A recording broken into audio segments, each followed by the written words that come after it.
this is where you go if you want to see something or if you want to hear something funny. Coming up in just a couple minutes. This is a joke I told. What? I'm not on Dove Radio? Call the police. Call my agent.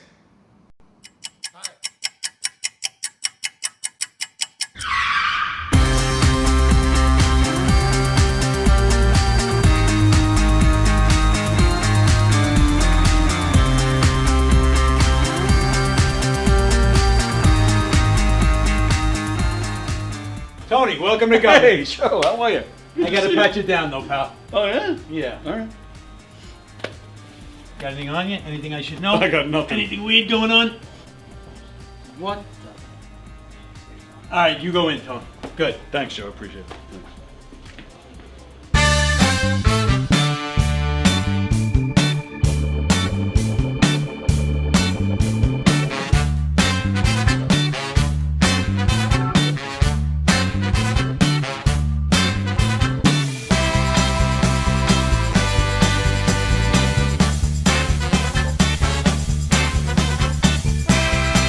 Hi, I'm Tom Kelly of The Tom Kelly Show. Yes, this is not the only time I've gotten on my knees in the back room of a comedy club.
The Knockem Dead Comedy Radio Show is also brought to you by Two Eagles Auto Body.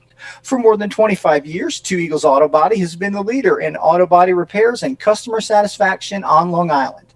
Two Eagles Auto Body handles every type of auto repair from custom applications and restorations to repairs involving insurance claims. Give Two Eagles Auto Body a call and please ask for John Rossi at 516-328-2527. That's 516-328-2527.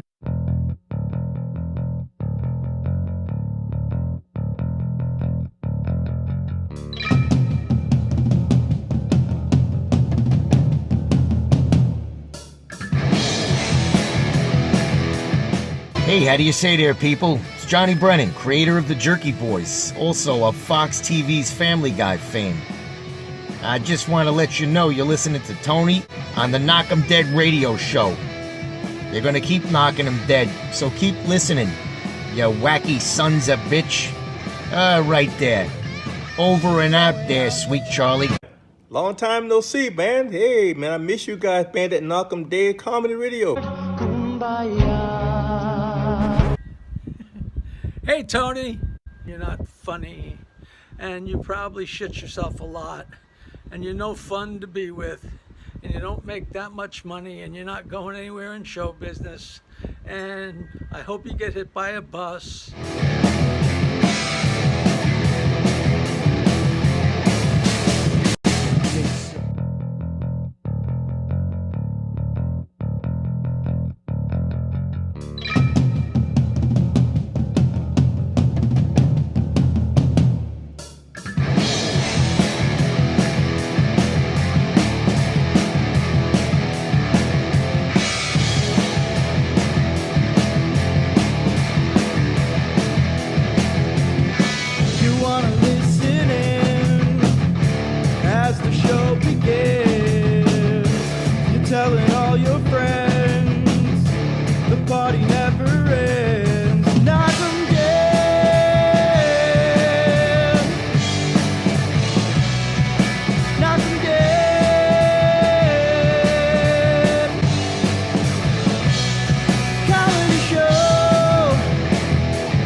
Hi, everybody. Hi, everybody. It is Monday. Welcome to the Knockem Day Comedy Show here on Gov's Comedy Club Podcast, the YouTube channel, the Facebook channel. We're keeping tabs on the YouTube channel. So if you're going to comment and say hello and talk to us, please do so on the YouTube channel because that is where we're monitoring the comments. Bear with me here. I'm just getting started. Very excited today. We have a great show in store for you. John Blenn will be here. Everybody knows John Blenn. He's everything Long Island entertainment. And we have author Darren Paltrowitz is coming in. He just published a book about David Lee Roth. It's President's Day. Naturally, you think about David Lee Roth. So let's do a show about David Lee Roth. We'll talk about other things as well. We're going to have a lot of fun. John Rusiello says he loves the new intro. Thank you. Thank you very much. Thank you. Excuse me. Just bear with me here as I'm getting all the last-minute stuff done here. Please share the link to this show on all your socials. Tell everybody you know about all the great shows here on Gov's Comedy Club Podcasts. Let's see. And we appreciate it. We're coming at you live from the legendary Governor's Comedy Club. You know what? I'm going to show you another video right about now. I'm going to get all the serious stuff out of the way. Here at Governor's Comedy Club, if you've been here in the past few years, you definitely would recognize Kenny, the security guy. Kenny's been in this room a few times with us. He's, again, he works here. He passed away a few days ago. We're just going to show a quick clip of Kenny on our show. Hey, Kenny, how are you, buddy? What's up, Kenny? How are you? How you doing? Mario was just talking about you. I said I haven't seen you. I didn't know where you were hiding. Yeah. We're hiding. I'm in that room, this room. He's back this room. He's always here. Anything that you're hiding in here. This is like a fucking closet. Yeah. Easy. You're stuck in the closet I'm here. in security in here. Just get out of the closet, Mario. Oh, I said the guy looked a little Mama Lukish.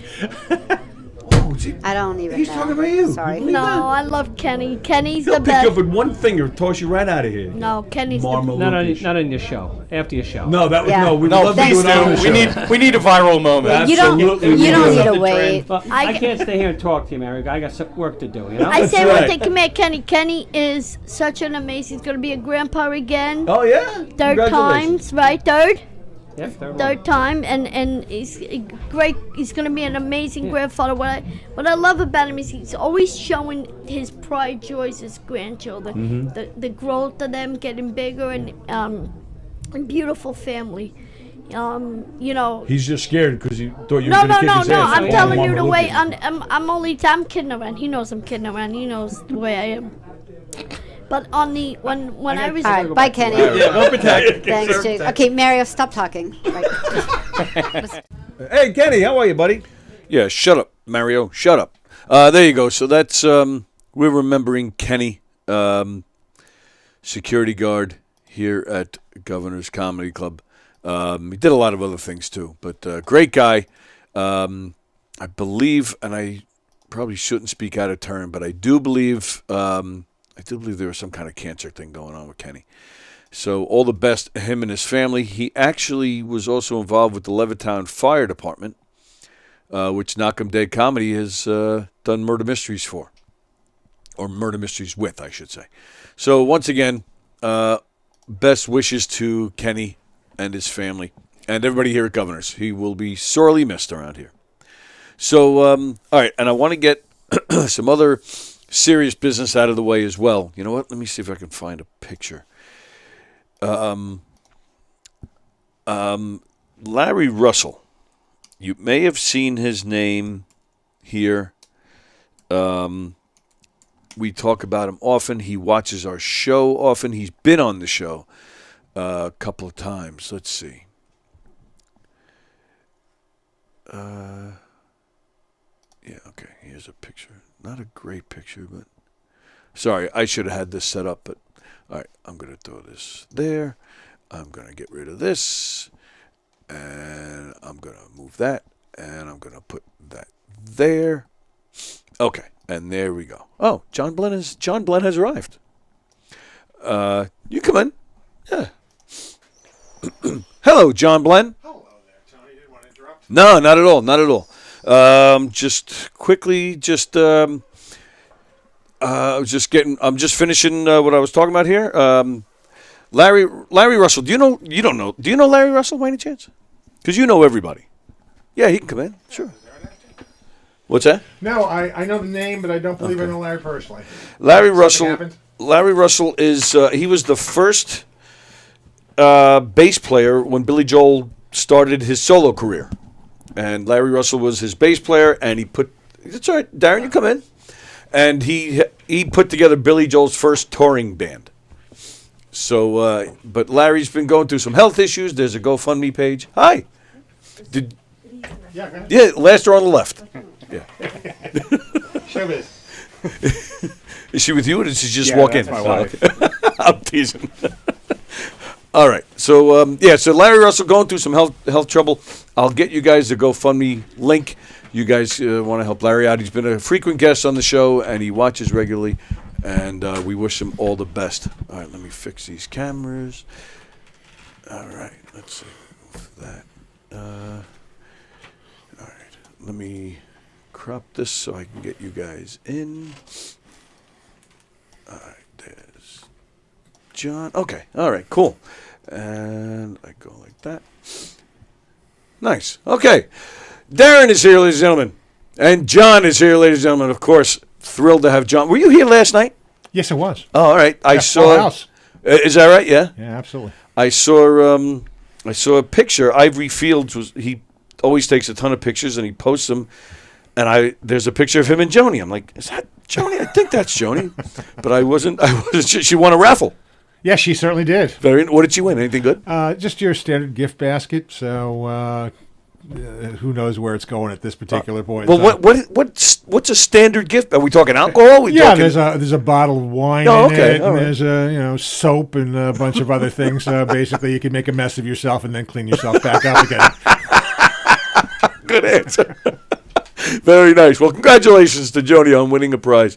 It was a good lineup last night from what I saw. Certainly was, and Chris Roach dropped in as a surprise guest as well from Nice. Kevin Can Wait and a host of other things. So, it was a great night. And, and Tom McGuire is clearly a rising star. Absolutely. Yeah, every time I see him, brand new set of material, stuff's really well written. That Could is be the next Brian Regan. Yeah, I agree 100%. Definitely a name to remember. Yeah, he's. And I've said that to a lot of people too. I'm with you. And then I'm pissed. I didn't get here this weekend for Adam Ferrara, and of course, my favorite Joey Cola showed up. I don't know if it was Friday or Saturday, but they announced Laura Patton was hosting. She announced Adam and Joey came walking out. Very cool. Yeah, very funny stuff. And Darren is here, ladies and gentlemen. Darren Paltrowitz. She doesn't have to go outside. She can sit on the couch. No, I think she wants to see the monstrosity that's Tri-County Flea Market. She's heard the myth, the legend, and she didn't grow up around here. Oh, okay. So she'll be back in 6 to 7 minutes. Yeah, right. There's some exchanging of jewelry to do, I think. Which is probably the only thing left decent there. Yeah, it's not what it used to be. I used to go get bootlegs over there. You bet. They had a lot of good stuff there at one time. Mm-hmm. Concert bootlegs? Or? Oh, yeah, concert bootlegs. Yeah. Okay. There was a dude. Back in the days of vinyl. Right. And this dude had long hair. He looked like he was in a hair band in the 80s, but he had a lot of good stuff. He used to hate me because he used to have a record player there, and you could test out the vinyl bootlegs before you bought it. I would stand there for hours just listening to different Beatles stuff. But you'd have to, because half that stuff was recorded on a pocket cassette recorder inside a coat while the show was going on. Exactly, so which I didn't want. Sound qualities varied wildly. Yeah. Was Rerun on What's Happening like a full-time guy? Do you remember that episode? Which doobie you be? Yeah, I think that's an underrated thing for the concert bootlegging industry. Yeah. Rerun. That's great. Thank you. Great callback there. Andy Pagano's John ripping Eberly. I miss him. Is he talking about your shirt? I don't know. It is, yeah. It certainly is, Everly. Good eye there. That's exactly what it is. Oh, very nice. Back when they used to hold on to leads. Yeah, that was that game yesterday. Oh, my goodness. I think half of the Islanders fans have disowned the team after that yesterday. Oh, yeah, after yesterday's game? For sure. Yeah. For sure. Awful. And you're a Met fan. I am, but don't hold it against me. I know you got the Mookie shirt on, or did you get that for free at like a Rainer's pop-up shop? No, I bought this. Nice. This is me and Mookie right here. Nice. I had the pleasure of interviewing him for this show, and then my son obviously spent a lot of money on a magnet from him. I loved the Mets until I dealt with their PR team. Once I dealt with their PR team as a writer, and they big time you in an awful way. But really? But then, like, I went to this Kansas City Royals game on a press trip, and I saw all the Mets walking around. They were talking to everybody. I went, oh, so they only big time you in Citi Field, not in any other stadium. And so that, like, cost me my Mets fandom right there. Really? Yeah. All right, well, let me backtrack a little bit. So, because we should tell everybody who you are. I mean, John, everybody literally everybody knows John Blenn. But John's been here before. But this is your first time here. First time here because of John Blenn, really. How do you guys, well, again, he knows everybody, but how do you guys know each other? A much younger version of myself was given an internship when I was a teenager under John. LIE? Yes, LIE. correct.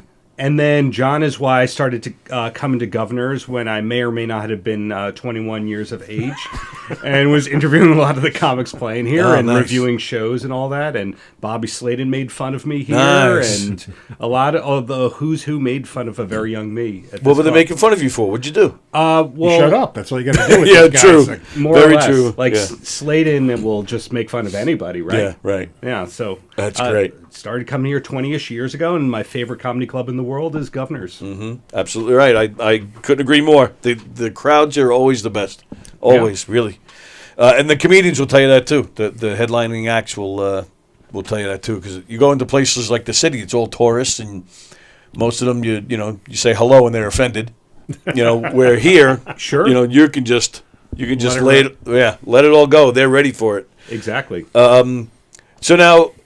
So you mentioned Mets PR. You mentioned interning with John. So yeah, but then I also saw something on Facebook. I don't know if it was a joke. Somebody said something about you being a private investigator. I am a private investigator, a licensed private investigator in a few states. Really? Yes. I mean, somebody's got to be. If you go to a Citi Field game, like just using that as an example, there's 30,000 people there. The Mets if they're winning, 60,000. Right. You have to assume X number of people are federal agents or private investigators in there. Just by default, a certain percentage of people have to be undercover. So hey, why not me? Sure. Yeah.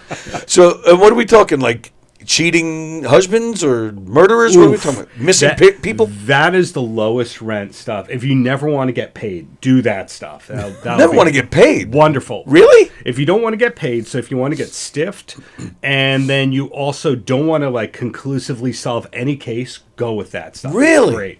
Oh. Otherwise, you do background checks and work hires, that kind of stuff. Oh, okay. Person says, I'm in an auto accident, I can never ever work again. And then you can get all the records to show they've sued on this before, or they're on social media doing the exact opposite, right? Or they have a financial need. I'm not saying whether they are or aren't hurt. I'm just going, here's the results of that, and do you want field work, and then coordinate that. So do you actually? So you said license in a few states. So yes, sir. So you'll actually go to that state to watch, or do you just go on social media and say, "Oh, there they are playing on a trampoline"? So or is it a mixture of both? I try not to go into the field because you don't want to sit in your car for 8 hours. You have to go to the bathroom. Yeah, you want to eat. You want to do things like that. Yeah. And just sitting in a car for 8 hours is the worst. Yes. Sitting in a car for 15 minutes for me is the worst. But 8 hours is just, ugh. So I delegate and I hire out to local teams elsewhere. And basically, if you get licensed in North Carolina, you can get records in other states. Oh, okay. A little bit of a loophole. Yeah, what would be the comedy equivalent of that? That you get a certification in another state that you don't live in, and you can do stuff. Well, it's weird here. Anybody that walks on stage in the giggle room for 5 minutes calls themselves a comedian. So the open micer. Yeah. You can see it on Facebook as profession. It just exactly immediately switches over. From, and being here, and you get the lay of the land, you get to understand comedy better. You start to realize, certain things. And again, you have people that call themselves comedian. My email address is TonyTheComedyGuy@gmail.com, which now I would never do that. I would never do that. But 20 years ago, that's what I did because, I perform murder mystery shows. But I don't think there's anything wrong with that because the corporate, the civilians may go, oh, who do we get? What comedy guy? Tony the Comedy Guy. And that kind of works with that. True. Yeah. But it's a weird balance because when you're back here, and you see everybody backstage, they don't think it's a good idea. So that's why you have the second email address that redirects to the first email Which is address. what I do, Tony at Knockem.com. You're right. There you go. But I have some verification from a PI, so I feel a little bit better. Have you ever had to investigate me? I can't confirm nor deny that. We'll see how the show goes. You would be super hard to find online because you have a common first name, common last name. You put them together. True. So I have to go like, what's his middle name? Okay, he's going to be on there as like Anthony Michael, which makes it even harder. Right. Is your middle name Michael? I just made No. that up. No, Okay. it's not. No, I could find you, but I don't want to do that. I can find you. Have you ever had that? What's the movie? Gross Point Blank, where Cusack he has to go kill. Well, he's not a PI; he's a killer, but he has to kill his ex-girlfriend's father. Do you ever get a case where you're like, shit, I know this guy?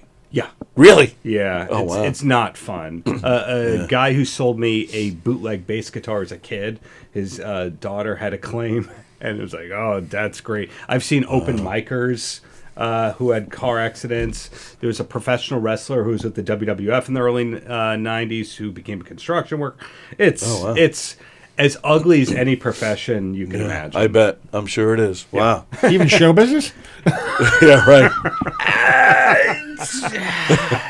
I mean, carnies are not far off for what I'm looking for at times.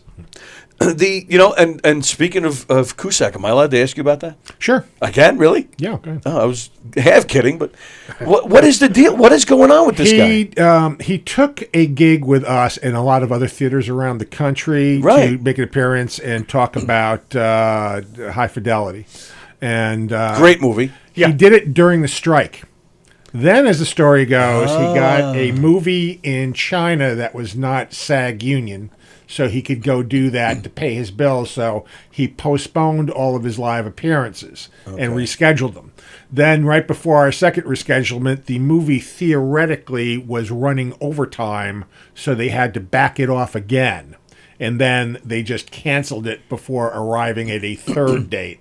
There's a lot of press online, in particular out on the West Coast, like Portland, Oregon, and some of those places where they are having a meltdown over how dare he say he's coming, and he's not, and he's ruined everybody's lives because they can't go see the big, chat and question and answer. Yeah. So everybody seems to feel on the inside that he was just protecting himself in a strike by getting ready to do that, but his heart's really not into doing it. So we do not have a makeup date at this point. I don't think we'll ever see that show. Oh, wow. Well, but you're making you're doing just fine because now you got William H. Macy. Yes, Whoa, William H. Macy really? next, and we had Below Decks on Saturday night. Did you have Captain Sandy? No, we had Malia and we had Eddie, and I couldn't have given you their names before Saturday night. So I'm actually drawing a blank. What is Below Decks? Below Decks is in its 9th season, and it's a reality show about people who work on boats, from the bosuns right on down to the deckhands to the chefs, the whole bit. So, yeah, it's just a reality show basically set against Gilligan's Island. And we didn't sell a lot of tickets, but the people who were there were hardcore fanatics for the show. Wow. All right. I've never seen one episode of it. Me neither. But they offered me a junket where it's a product placement thing where you go, how are you doing today? Well, thanks to the fine folks at Chips Ahoy. Right. I'm doing great, and yourself. It was literally a Chips Ahoy junket for this one. Oh, that's funny. So you look and you go, okay, 900,000 Facebook followers. I'm going to get a lot of traffic on this. Right. Sure. Yeah. It didn't. It didn't. At all. Wow. That's a good makeup. William H. Macy, and it's Fargo, right? Yeah, he's doing Fargo, and we have Alan Ruck coming in to do Ferris. Wow, and very we nice. also have Mira Sorvino coming in to do Romy Michelle. Nice. And we also have one other one. I'm trying to think of who it is now, but it'll come to me. Wow. Judge Reinhold. Nice. He's coming in to talk about Fast Times. Oh, I thought that happened already. Nope. They're on the upcoming list at this point. So, all right. I mean, conversely, when it goes right, when we had The Sopranos there, we had 3 of the guys from that. Right. 1,102 seats, cold sellout. Couldn't touch a seat in it. Yeah. As a matter of fact, we got a complete sellout this Friday with Carrie Elwes for The Princess Bride. Oh, wow. Can't touch your ticket. Yeah. That had to be moved because he got COVID right before he was supposed to do the appearance a few months back. Oh, wow. And a bunch of people called up and said, well, can't make the rescheduled date. We issued refunds. Those tickets weren't back out there for 10 minutes. I bet. Then they were absorbed that fast. Yeah. So, I mean, I'm not a big fan of that movie. I've maybe seen 10 or 15 minutes of it here or there, but again, a hardcore audience that would go to the moon to see that. Yeah. Go figure. I'm actually surprised to hear that because you're a big comedy fan. I'm very surprised to hear that. But yeah, that movie's got a huge following. Wow, smart. And he's an actor you don't hear enough of. He's had a great career. Well, he did a movie last year with my closest friend in the world, a guy by the name of Martin Gigi. It's a movie called Sweetwater about the first black NBA player. Oh, wow. And did very well, winning a lot of awards. He just got an award from the Directors Guild in England. Oh, sweet. Martin did. But Carrie is featured prominently in that. He's also in the most recent Mission Impossible. Oh, okay. So he is in a renaissance right now where Sure. people are kind of rediscovering him again. Right. Yeah, that's great. And speaking of Ferris, here's my useless info of the day. Who was before Alan Ruck? Who was offered the part? Good question. Don't know. Any idea? Yeah, don't know. Anthony Michael Hall. Ah. I just read that the other day. I don't Really? know. I was looking at some trivia and I happened to see it. So so you mentioned the movie. I was like, I got Alan Ruck on one of these product placement junkets. Yeah. He didn't like me very much. Why? I think he was tired of talking about Ferris Bueller, but they propped him up for a background of the Ferris Bueller auto garage kind of thing. So I think I was probably interview 11 of the day. So you have to be, again, it did not get a lot of traffic, but Right. yeah, recurring theme. Yeah. Yeah, he was on Spin City for many years. He was also on Star Trek, a couple of the movies, I believe. Yes. So I think he'd like to move on to something else, but nobody's really letting him do it.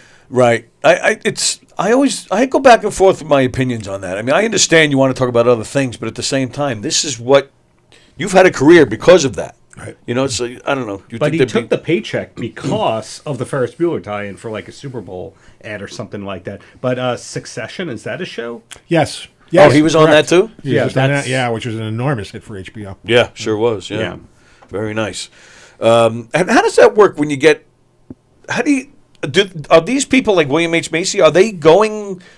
Like, are they doing a tour, or do you guys just contact random actors and say, "Hey, we'd love to have a phone night call him. I don't think we've been actively hunting those type of engagements, but they've certainly been coming in a lot lately. Right? Yeah. We were just talking about that a couple of days ago at the theater. That I think that Steve Irwin, the Croc Hunter, was the very first guy who did those kind of public appearances. Oh, no kidding! Talking about their adventures on the show in person, etc. And I mean, hey, they sell tickets to and fill up Westbury Music Fair or NYCB Theater at Westbury for The Price is Right.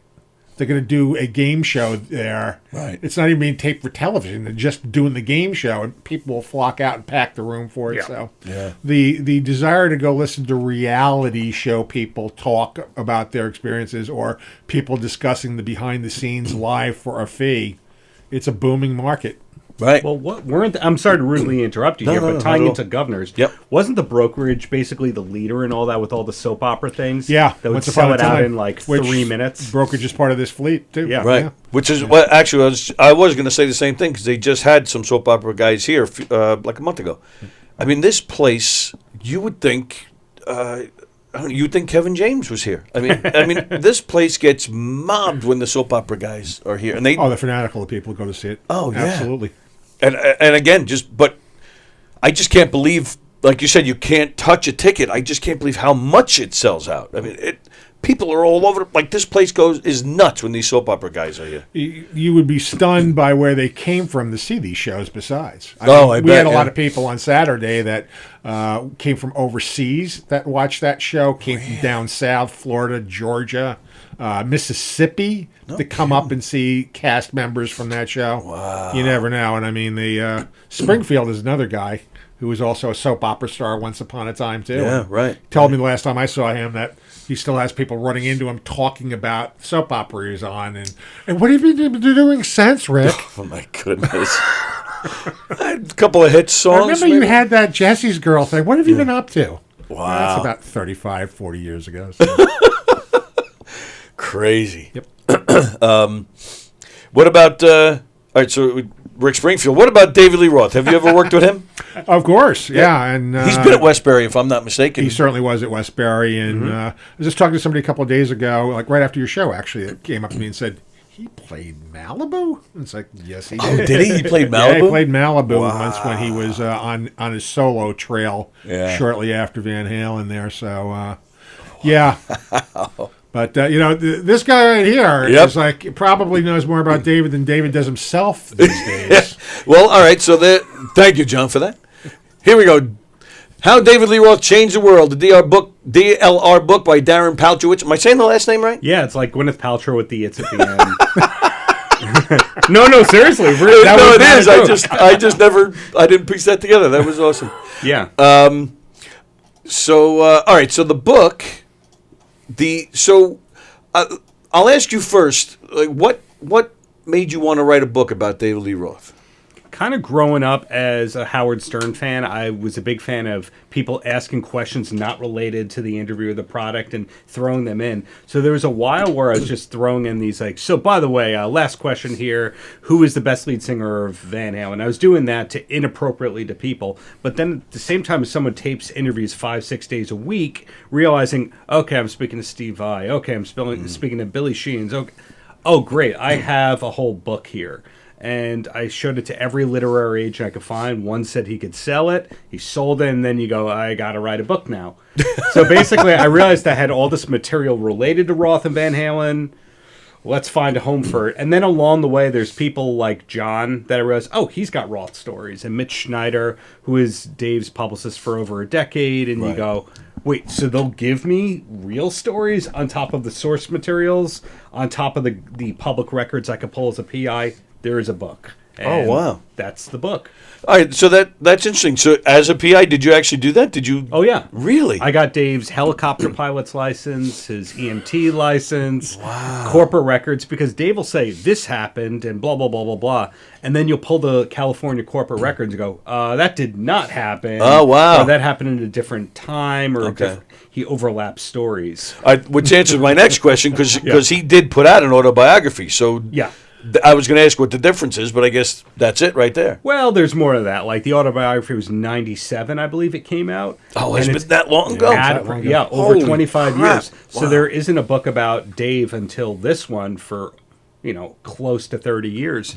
So you look at the fact that what happened in the last 20 years, he rejoined Van Halen. Right. He burned the bridge with Van Halen again. Yeah. Yes, he did. There was solo material. There were all these tours. There's corporate gigs. There's moving to Japan. There's that weird Tokyo movie he did. There was the radio show where he replaced Howard Stern. Right. There's an endless amount of material. And after I finished the book, all these people came out of the woodwork and go, wait, I used to work with Dave. Did we talk about it? And you go, no. And then they give you the worst stories in the world. And so I really could write another book based on the last 4 months. Really? Yeah. It does. If you're a Van Halen fan and you keep tabs on things, it definitely does seem like the guy is a dick. It definitely seems. How like do I say? Because let's say you don't have to say anything. Let's say if you don't want allegedly 8 times here, so that we can never get sued. Okay. Right, John. Allegedly. Allegedly, sure. Allegedly, yeah. You don't know where it ends in terms of like perfectionist versus difficult, right? Versus psychotic versus mental illness. You don't know. Then I still don't know. Really? Yeah. I have no problem with perfectionist. That's how you put out a great product. I mean, the Ramones were not perfectionists, and who doesn't love the Ramones? Okay, I'll give you that. But I know a couple of classical fans that don't, but they're classical yeah, fans. Yeah, right. Yeah. But right, you take a classical fan, or even the Beatles.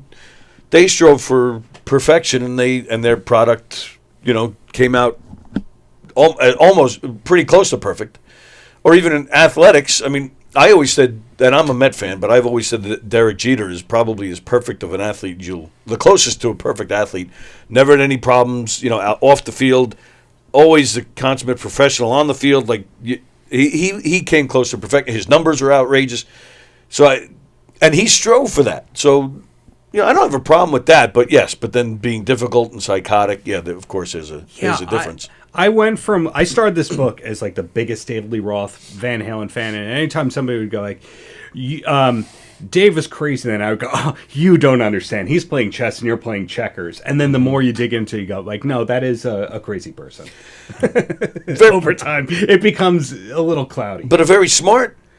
Highly, I think intellectually he's off the charts. And he's a PR machine. I mean, I've met very few people in this industry that know exactly where they're going and what they're doing when they open their mouth on an interview. I mean, Dave, you can do it, and I think you would say the same thing. You really only need one question for Dave. So, what's up? Right. And then have your juicy juice and a cupcake and let them run. Yep. You did what? The tapes rolling. 3 hours on Rogan's show, I think it was. And how many times did Rogan say, I don't know what you're talking about? Yeah, well, what John is saying, as an interviewer, and of course you're a great interviewer yourself, hey, thanks. Tony. Ted Nugent is like that. Absolutely. Oh, really? Dennis DeYoung is kind of like that. You get your positive ranter kind of people where you don't have to do any work, and then you have your people who are pulling teeth. And Roth, you have no idea what he's talking about. That's the difference. Right. Yeah, whatever hits him that day, he's off on a riff, and he's going. Yep. Endlessly. Just let it, and you just have to let it fly, right? It seems like even if you tried to change the subject, he's not. He's just following his own path, it seems like. Yeah, the only interviewers that really keep Dave on path are Howard Stern. There was a good one a couple of years ago with Debbie Millman. I didn't know who she was. I don't know if she's a life coach or a style person. I have no idea, but she was able to rein him in, get him to talk about childhood. But Rogan did not rein him in. Mark Maron kind of did. Yeah. But it always happens to me when Dave comes out of hiding, does a blitz of interviews. The first one or two, you go, he's back. Right. This is awesome. And then you hear the same stories over and over and over again. Right. And you go, this has nothing to do with anything I want to hear. Right. It's insufferable. Yep, it can be. I think that happens with a lot of artists. You look and see what they've been up to. And if there's no new album, no new product over the last 10 or 12 years, they're going to go back to those war stories.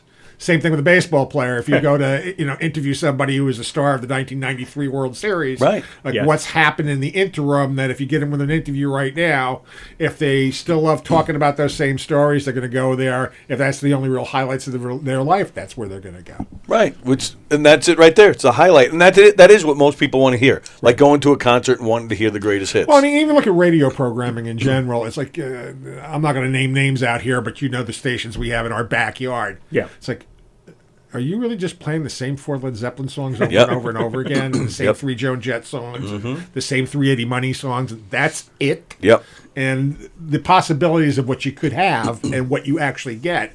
But yet they'll whip out statistics to show you that the listening audience wants the same 4 Led Zeppelin songs bashed into the ground over and over and over again. Do they really? That I can go on all day on. I'll be like David Lee Roth talking for 3 hours on that. Right.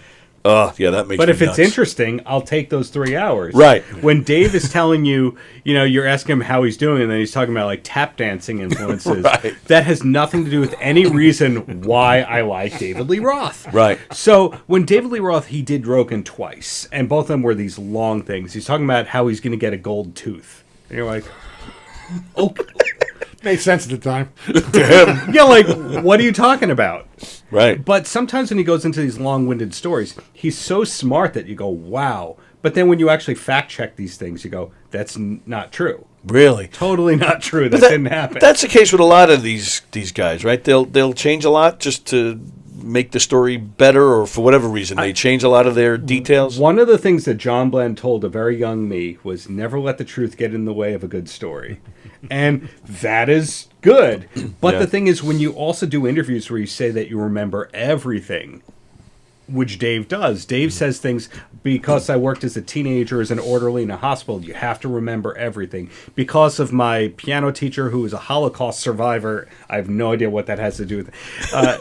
You have to remember everything. And then he spews all these inaccurate things out. So I as a PI, hate that. If you're going to be a carny, be a carny. Right. But don't pretend like you remember everything when you don't. That is funny. But where does the title then come from? So 2 things. The DLR book is to this album he put out in '98 called DLR Album, which a lot of people think is one of his best solo albums. I think it is. He took it out of print. Oh, did he? Yeah. Oh, wow. Why? I don't know. Yeah. He owns the rights to it. He has the publishing. He took it out of print. And then how he changed the world, I mean, he did. How? Well, the most basic of arguments, did early MTV change the world? Oh, interesting. Okay. It changed how people dressed and spoke and what they did and the hobbies and all that kind of stuff. And Van Halen and Solo Dave were very instrumental in that. Assless chaps, John heard me say this before, but like, who wore assless chaps before Dave? And assless chaps changed the world? No, but true. You deflated that one, Tony. sorry. I get bonus points though. He brought it up in a library. Oh, really? Yeah, I saw the pictures. Tackled that topic in a library. You sure really? did. But if you look at how Dave did a live show with Van Halen in the early 80s, mid 80s, late 80s, I mean, it really changed what live concerts were. Sure. The Van Halen 1984 stage show, what a stage looked like there, it's commonplace now, but how many artists did that before them? Yeah, you're absolutely right. I'm putting John on the spot here. Who had a live show like Van Halen before them, besides Alice Cooper, besides Kiss? Yeah, there weren't a lot of them. I mean, when we saw them in 1976, when they were opened up for Black Sabbath, they just exterminated Sabbath every night. And by Ozzy's own admissions, he said they made us look old, slow, and finished. And right after that, Ozzy left. Right. And Ozzy formed a band that was just like Van Halen. Like the hottest guitar player he could find in California, short of Eddie, Right. who was a groundbreaker and unique. Huge back end slammer on the drums, Lee Kerslake from Uriah Heep. Mm-hmm. He built a band in the image of Van Halen because he watched Van Halen go out there for 40 minutes every night and make Black Sabbath look blasé and tired. Right. You know, so the first time we ever saw them was the Nassau Coliseum, and boom, the lights go out, and boom, off go the flash pots. They're airborne. All three of them are like 3 feet off the ground, jumping off the amps to come to the stage, and it's on. Yep. You know, and we'd already heard the album, obviously, that Simmons had produced, etc., but there was no missing something radically different was happening. No, you're right about And just watching Dave walk the stage and talk to an audience, it's like a whole new breed of carnival barker. Changed the concept of what a frontman was at that point in time. But then to really interject, the second that you go, that is what Dave is amazing at, he then goes, you know what, I'm going to do an album of lounge-style covers. Right. And so it's a recurring theme throughout his career that he's either the forefront of it or way too early and fails. So he was doing Vegas before it was a normal thing. Right. Now people do these Super And they Bowl. laughed at him when he was doing Vegas. Yeah. Not to cut you off, but yeah. Well, they still are. Well, true. Yeah. And he scrubbed the internet of that 95 Vegas thing where he did it without guitars. Right. He kind of went, what's different? And his whole career, I'm going to do the first Spanish language rock album, or at least one of them. And his whole career is full of, oh, you guys like that? I'm going to do the exact opposite. And sometimes it's amazing, and sometimes it's the worst. Yeah. And yeah, that's our Dave. Right. And he's like you were saying with Ozzy, he was very smart in his solo career. He would, I mean, like you mentioned, Steve Vai and Billy Sheehan, and then later on John Five. Like, oh yeah, some of the musicians he brought on board, top notch. Jason Becker before he got sick. Right. I mean, I don't think a lot of people know Jason Becker's like metal work before Dave. And he's still with us, very sick. They just put out an unreleased Dave demo that Becker did with the Bissonets a couple days ago. Oh yeah. There's still stuff coming from Dave's solo career. He's just not the flag bearer of it. You know, I think Steve Vai, Billy Sheehan, the Bissonets, all that, they're waving the Dave flag more than Dave is these days. Yeah. His autobiography we were talking about has like 5 pages on, quote, the Yankee Rose Band. So he doesn't talk about Just Like Paradise. Right. He doesn't talk about Yankee Rose, which are amazing. They hold up. Oh, that's the height of his solo career, I would say. It doesn't at all talk about them. Really? Yeah. I mean, I think he also realized, just like Ozzy did, that when he separated from Van Halen, you better have a band that can play up to that particular level. Right. And then when Hagar goes off on his own, he does the same exact thing. Let's go get Satriani. Let's go get and build a band that is as strong as that. So yep, it became the template for everything. What do you think of Sammy? Are you a Sammy guy? I have no problem with Sammy. My interview experience with Sammy was not the most positive in Really? the world, but I think he's a great singer. He never plays Jones Beach. His tours always skip Jones Beach, except the one that got canceled due to COVID. So this farewell tour is not coming to Jones Beach. Yeah. I don't know what his problem is with Jones Beach. Any idea? I don't have any problem with it either. You know, I've never heard him mention anything about not wanting to play there or having any difficulties with Live Nation. So I personally think your it's guess is as good as mine. I don't think it's a Jones Beach thing. I think it's a New York thing. He doesn't really come to anywhere in New York all that often. Yeah, the last couple of times I've seen him have been in Connecticut. Yeah. He likes to go to the casinos up there Right. and play those venues. But I have seen him at the beach. If you look at all these tour routings from Live Nation, half of them, more than half of them, skip Jones Beach. Right. And you go, what is there a beef that Jones Beach has with the world, or do the artists not like it? I'd heard that Sharon Osbourne doesn't like Jones Beach. I'd heard Roth doesn't like Jones Beach. Oh, yeah? I don't know if it's the having to go through the crowd or the secret boating entrance or the secret underground one. Right. Is it that the sound isn't good, or they're worried about the salt water damaging the gear? Pete Townsend said it's his favorite place in the world to play. Really? Yep. Yeah, I mean, it's one of the great places in the world to see a concert if I the think weather's so. good. If the And weather's if the good. bad, If the weather's- you are as exposed there as just about any place you could ever think of. Yep. And Yeah. that might have something to do with it, too. Could be. But like you said, when the conditions are good, it really doesn't get any better than that. But I think. it flooded at that Smashing Pumpkins Interpol Yes. gig I saw last summer. Yeah. One show every summer has that disastrous flood, and that was that. Yep. But it's a Smashing Pumpkins. Who cares? They're playing the biggest venues of their career this coming summer. Is that right? Yet, do they have a diminishing fan base or what? They're Yeah. doing that stadium tour with Green Day and Rancid. It's Oh, in are they? Citi Yeah. Field. Oh, wow. And you're going, so who are these people that follow Smashing Pumpkins? Because every tour, it's like a smaller crowd, yet they bump up to Citi Field. Oh, wow. Yeah, that's Concert weird. logic. Well, let me go back. So how are you? Excuse me. How are you getting the junkets? Well, you were working for John at one time. How are you still getting them? Who do you write for now? I have my own outlet called the Paltrowcast with Darren Paltrowitz, which is both a podcast and a TV show. It's on over 150 stations and OTT carriers like nice. Byron, Allen's Local Now, and Oh, all wow. that kind of stuff. And it's so when somebody speaks with me, it's going to be an article, then it's going to be a video interview that also goes on YouTube, Rumble, etc., the TV outlets. And then I have other places that'll take my content if needed, like Jewish Journal, New York Lifestyles. Then I also have a podcast about Roth called the DLR Cast, which might be in the process of winding down. I've spoken more about Roth in the last 6 months than I really needed to. And I think I need a new hobby or obsession, you know? Well, all right. So now, with that, tell us what happened with Sammy. With what happened with Sammy in terms... Oh, my interview with Sammy? Yeah. So Sammy has like 4 different publicists. He kind of has a publicist for, hey, his new music is coming out. He has a publicist for his restaurants. He has a publicist for his booze. He has a publicist for his books. Right, yeah. So, like, this publicist can go, Sammy's not doing interviews. And this one can go, yeah, he's available tomorrow. And then this one might go, he's available in 2 months. Wow. And they don't talk to each other so much. So I've been trying for probably 8 years to get a Sammy interview. So finally one of them goes, yeah, he's available. And I'm like, great. And they go, email 10 questions. I went, okay. Email's better than not at all. So Yeah. I email the questions over, and it's like 4 of them are like blowing smoke about how great his food and drinks are. And then 2 or 3 are about Van Halen and Dave. And then like 2 or 3 are about, so what's coming up, evergreen content.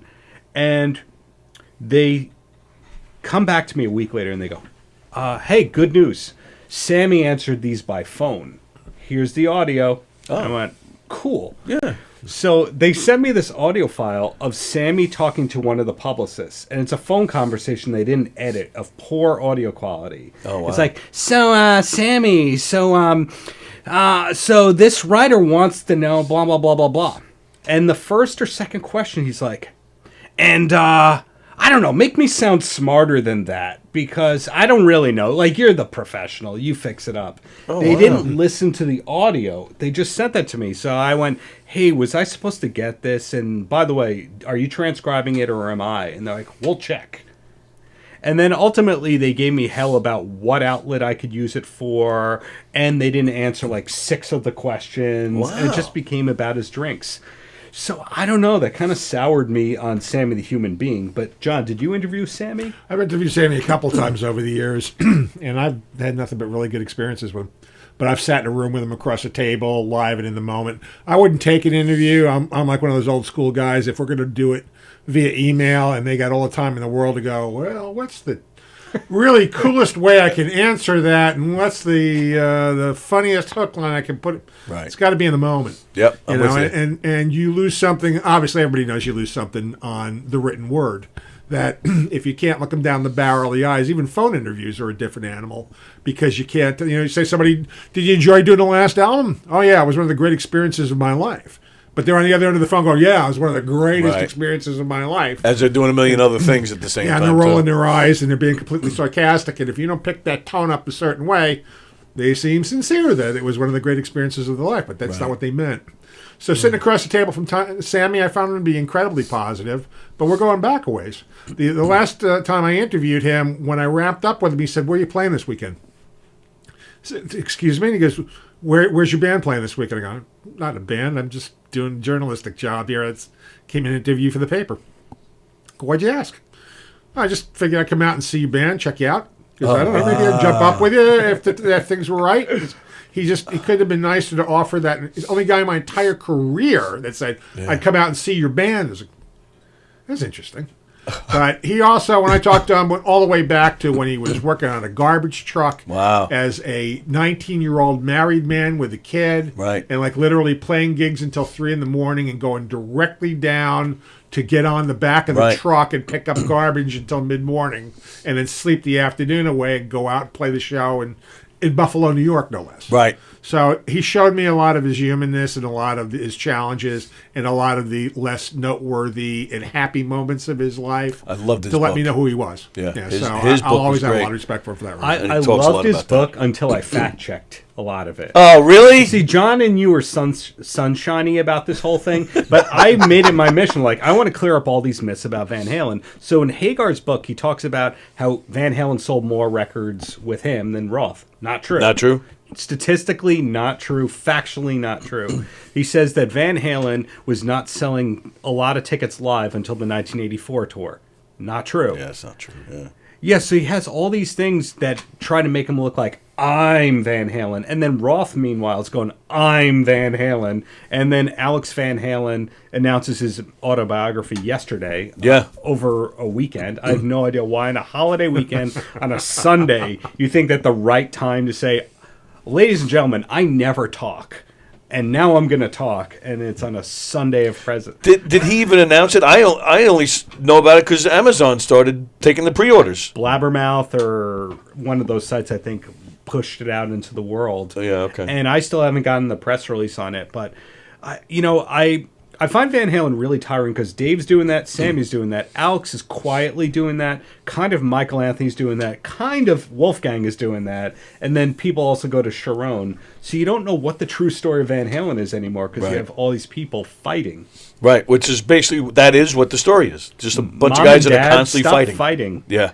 It's really, it's gotten a little tiring. For a long time for Van Halen fans, you would follow it and try to figure out what was going on. After a while, it's like, all right, enough. Just go out and play. Yeah. It's this happy party music made by a bunch of grumpy people who think they should be getting more credit. Right. That's the best way. That's most bands. Yeah, true. That's most bands. Really, you can write down to it. And then that was a lot of Sammy's book too. Like he really didn't put the Van Halen brothers in a good light.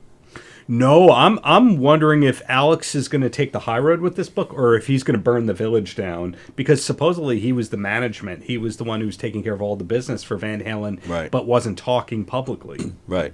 Which I thought was a class act for a long time. Mm-hmm. So yeah, I'm with you. I'm curious to see where he takes this book. But yeah, I like the fact that he wasn't, taking that route and just using the press to fight and carry on.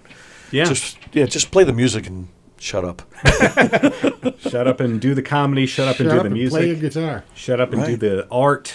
Right. Really. That's what it comes down to. Wow. So the book is out? The book is out. That's your copy. We signed it. Really? Oh, yeah? And I. Oh, yeah. Oh, yeah, there it is. It's on Amazon, Van Halen store, Target, Walmart, Barnes & Noble, everywhere that you would think of buying a book these days, digitally or physically. The distro is not the issue. Oh, okay. I mean, you can meet an amazing musician around here, and they'll go, "My new album's great," and you go, "Where do I buy it?" And you go, Right. I don't know. No, you can find the book everywhere, and it came out January 1st. I did not choose that release date. The date my publisher was closed and no one was in the office. I didn't. Yeah, it's kind of been a comedy of errors where it's like it's sold out on Amazon. You go, so that means you didn't press enough copies? Okay, cool. Yeah, right. Wow. So it's, the grassroots folks like yourself and the Long Beach Public Library and Newsday and all that kind of stuff is what makes it go wide. Okay, very nice. And now you've never actually talked to him, right? First chapter is about my 2003 conversation, which happened because John was the GM of Westbury Music Fair. Right. And John was helping me get interviews I probably had no business getting at that phase of my life as an 18-year-old, 19-year-old. And I spoke with Dave then, and I tried to get him to participate in the book. I basically threw a white flag to his management and went, Dave can read it. He can tell me anything that's wrong. He can participate. He can write it forward. Whatever he wants. Creative control.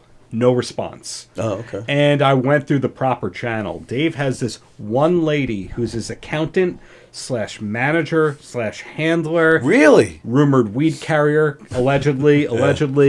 No response. He doesn't have an entourage? It's just this, the entourage of midgets and all that stuff we know about, but he legitimately hires the entourage for appearances and whatnot. Really? But that's crazy. There's a team, but the team is this one lady, Jerry, an assistant that comes in and out who's probably going to fire within a couple of months. He might have a security flack or two. Trumps all the stuff up for the tour, but otherwise, no. Wow. And he doesn't have a smartphone at this time. It's just you want to get to Dave, so you call up his manager, and she gets somebody to put him on the phone. Wow. And if he has a thought, he goes, get my manager, put her on the phone, because I need a witness to all this.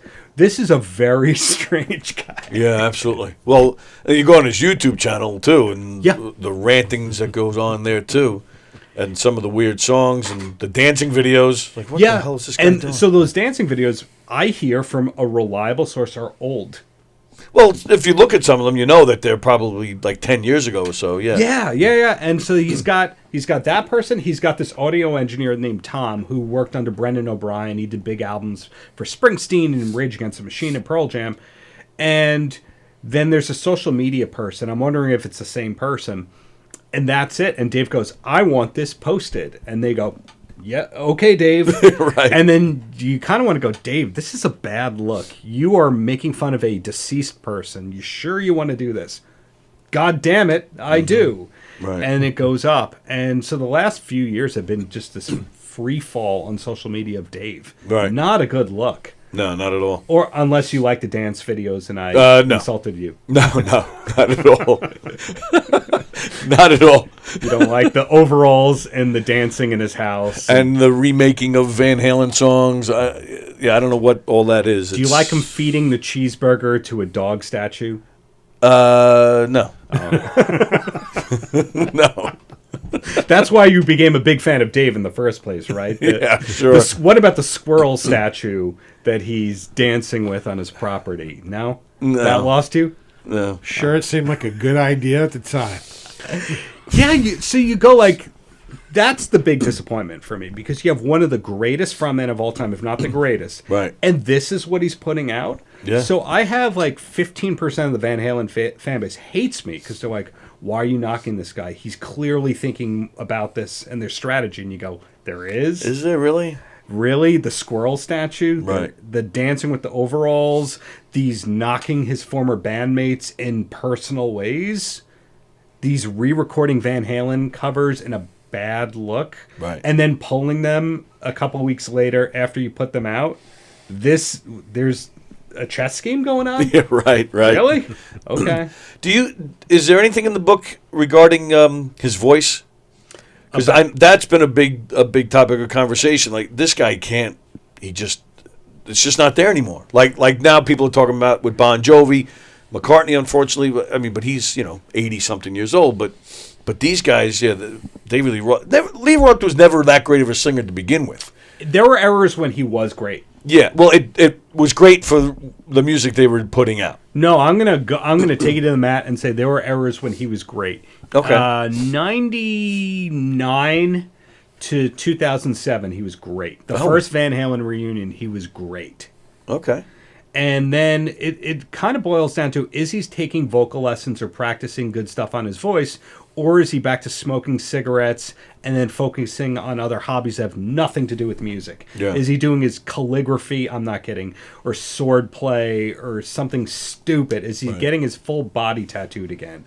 He's not going to sing well on this tour. Right. Wow. So you went later than I thought as far as having this good vocal range. I thought the last album was great. The Van Halen I love that album. Fantastic, and he took it out of print. That's what he's fighting with the Van Halens publicly on. Right. You get over a better royalty rate over an album that doesn't sell. John, could it be selling more than 1,000 units a week? No chance. No chance. So then, what's the royalty? $2 a unit on 500 units a week, split 4 ways before taxes. He's really proving a point fighting for that $200 a week. There's something more there than meets the eye, obviously. Right. Yep. Yeah, it doesn't make sense. Strange. But so does the book talk about his voice at all or no? Because I know, again, that's been a big deal. It talks about him being great in particular areas. So my brother is a choir teacher and a vocal teacher. So I ask him for his take on it, and he gives a take. Mm-hmm. And you meet a lot of people who, Hagar talks about how Dave can't sing. And I go, no, seriously, watch this 1999 MTV Finland concert from Dave that's on YouTube as a bootleg. It's great. Mm-hmm. It's great. He sexually harasses people. Wait, no. He's wearing spandex. No, he sounds great. And he's doing all the kicks and the jumps. And I think that when he decides that he's going to do something, he does it great. It's just he can only pick 4 hobbies at a time. Right. And the question is vocal performance going to be one of them? I don't know. Right. Well, and it's tough, too. I mean, Sammy Hagar, who can still sing like it's 1970. Yeah. Which is amazing in itself. He's, I think, 76, 75? 75. Like that. That's amazing to me how good he still sounds. Yeah. Totally. Crazy. So, talking about crazy crazy singers and band drama. I came across an article here with outrageous tour writers. You must have a million stories about that yourself. Tour writers? Yeah. Sure. I mean, the case with Roth, if you ever sit him down, is he's going to tell you that he's responsible for the Eminem story a little bit. Yep. And it was simply the method to the madness there was to take a quick look at that bowl, and if something was wrong, let's check the towels, let's check the food spread, let's check all the other amenities that we want. So there is a certain amount of those. The best tour rider I've ever seen is the one from Steve Martin. Have you ever caught that one? No. It's absolutely hilarious and designed to be a joke. Right. He's supposed to have an assistant walking precisely 10 feet behind him up and down hallways.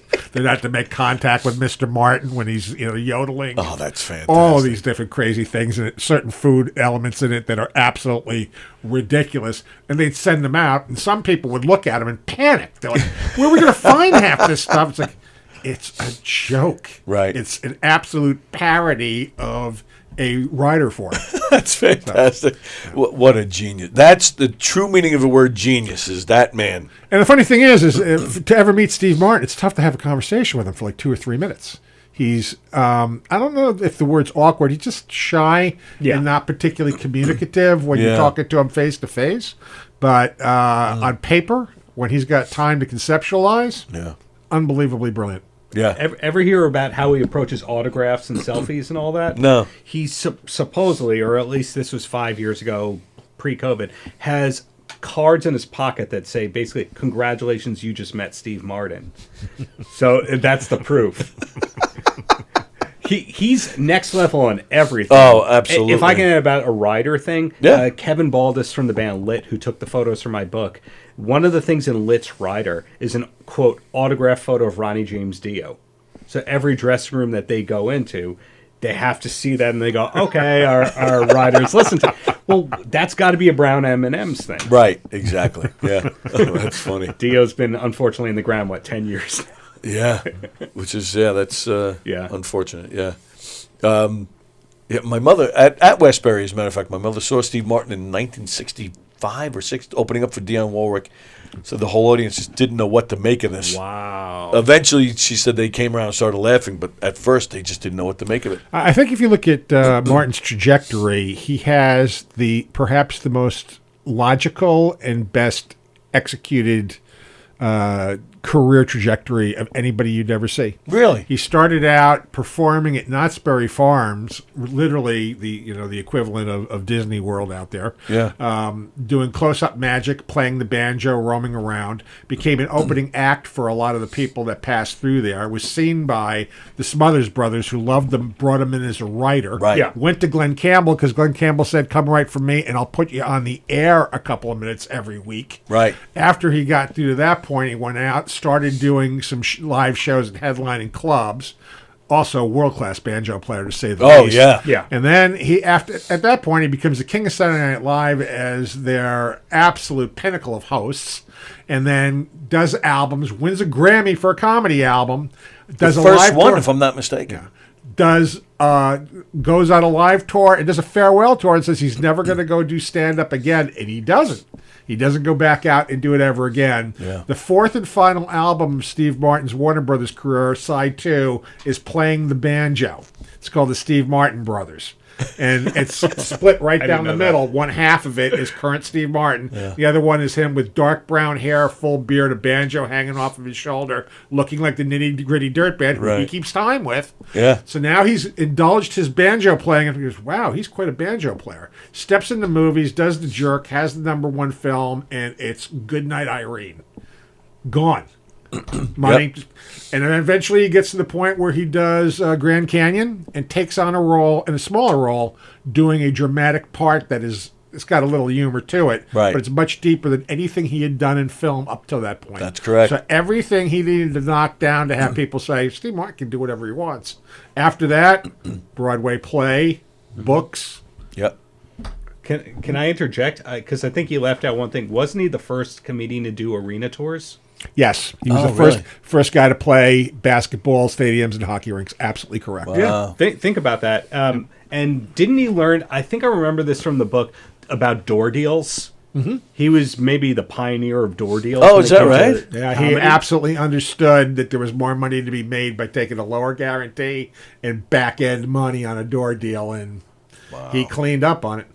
I saw him at the Nassau Coliseum on that very first tour. He walked out on stage. The very first thing he did was, I just want to thank everybody for coming, because I can't believe we sold tickets in the upper deck, etc. And for everybody who bought the cheap seats up there to make this an historical event, I came up with a bit just for you. The disappearing dime trick.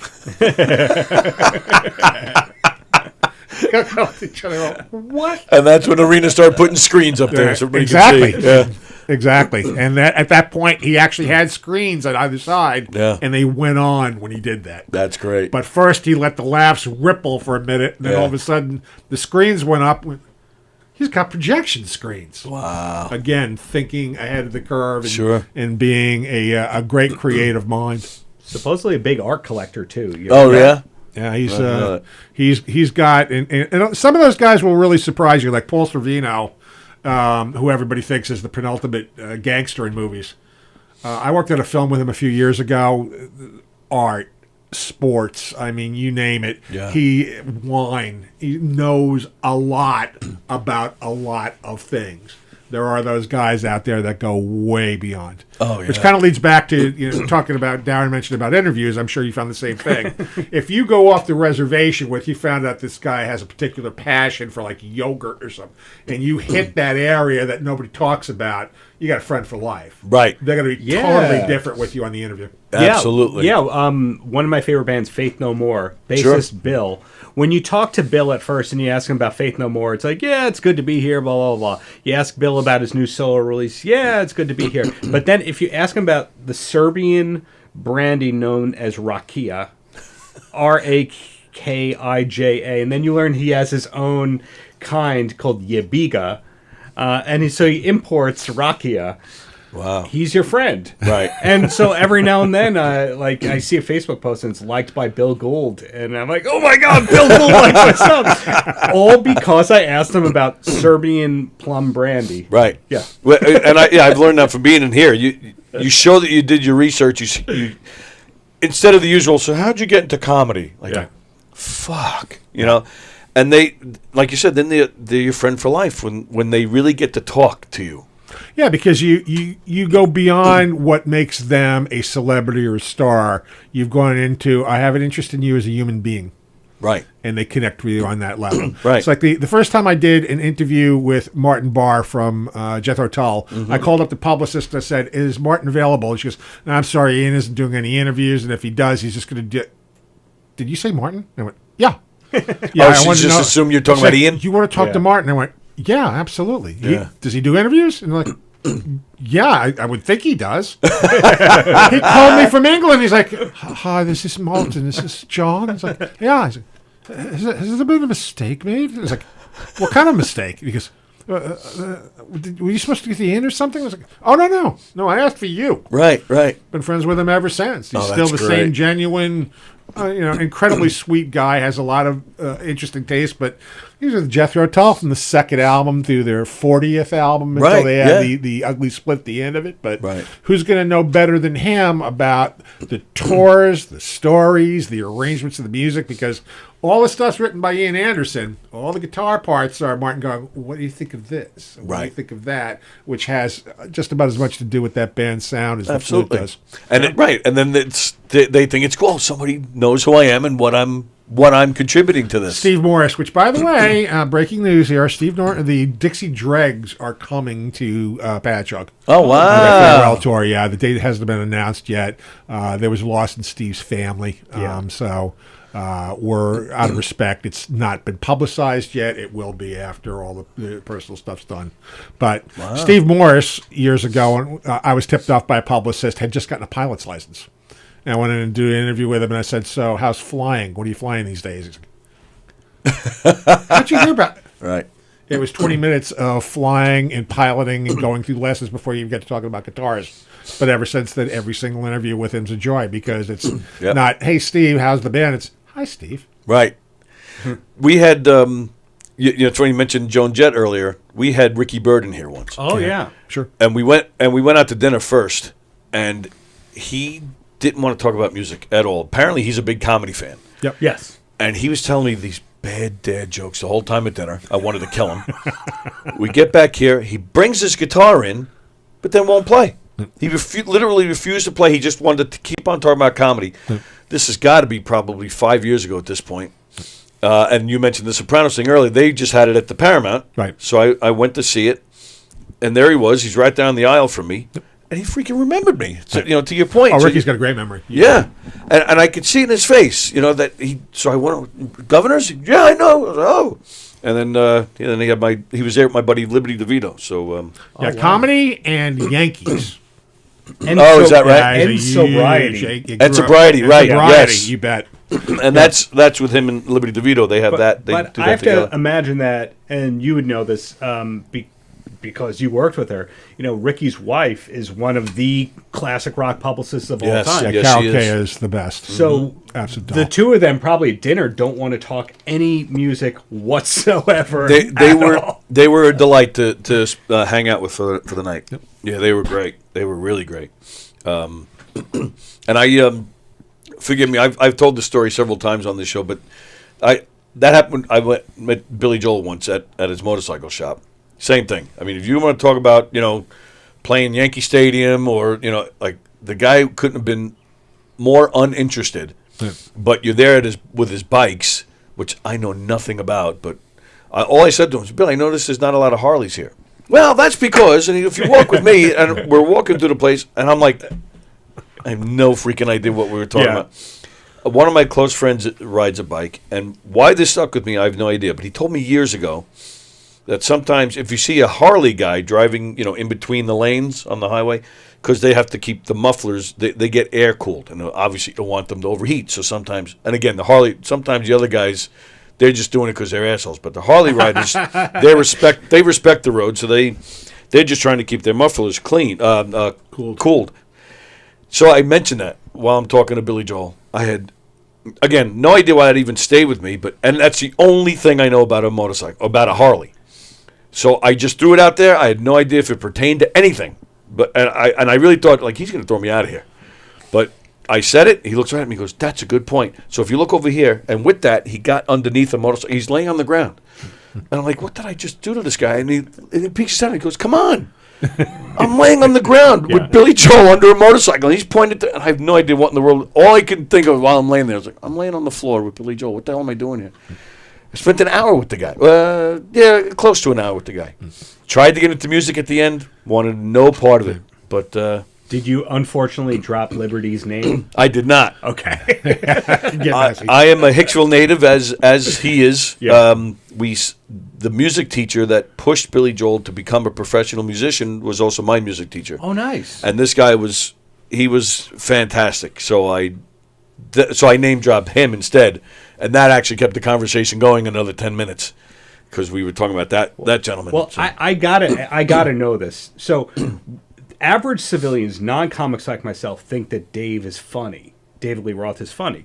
But then, if you were to talk to a comedian, they would probably hear Dave's jokes and go, "Oh, those are joke book jokes. That's hack comedy." He's not that funny. His delivery's okay. What do you think about his comedy? I'm a big fan of crowd work. I know here at Governors they're not, and I'm probably talking out of turn by saying that. But I know some comedians who have done that are known for crowd work.